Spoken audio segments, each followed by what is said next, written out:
7 months pregnant at my checkup. My husband claimed he couldn't come due to an urgent work matter, but I spotted him at the hospital with his arm around his first love, holding her daughter with one hand, his eyes filled with love I'd never seen before. During college, I spent 4 years washing Asher's socks and underwear, and I even booked hotels for him and the cheerleader, helping him win her over. I am Mrs. Asher, and I am pregnant with his child. In the Staggy group, Asher is holding the cheerleader's daughter in one arm and wrapping his other arm around the cheerleader's waist. Their gaze in the photo is filled with such affection. On our 7th anniversary, he received a unique gift, the urn of his child. I just finished my prenatal checkup, and everything is normal. I let out a sigh of relief at the registration desk downstairs. I saw someone familiar looking closely. It was my husband Asher. Woman with long wavy tea-brown hair holding a child reached him before I did. Asher looked down at the woman, pulled her into an embrace and kissed her. The woman smiled brightly. The man turned around and picked up a little girl. She wrapped her arms around his neck, calling out, "Daddy, Daddy." I stood there, frozen. Asher had said he would accompany me for the prenatal checkup, but this morning he suddenly claimed he had an urgent matter at the company and couldn't get away. Turns out he was accompanying his first love's child to see a doctor. His first love is back, Freya, the woman everyone admired. Freya clung to his arm, occasionally snuggling her head into his chest like a beloved cat. Asher raised his eyes and met mine quickly, pulling his arm away. "Cora, why are you having your prenatal checkup at this hospital? The other hospital was fully booked, so I had to come here. Didn't you say you had urgent matters at the company? Was it just to accompany them?"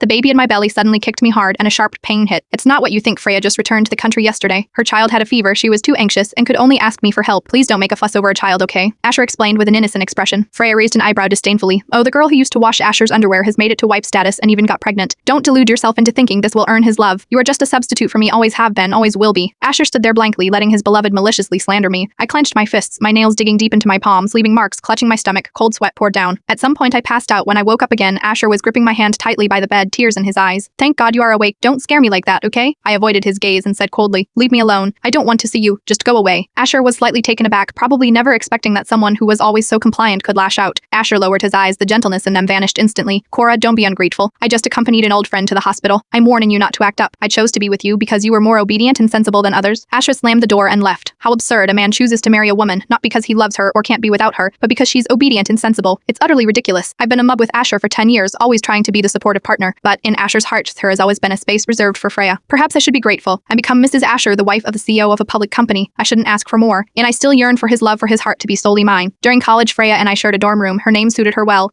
She had a sweet demeanor, with charming eyes and dimples that would evoke a protective instinct in others. Asher was her instant crush, her dream man.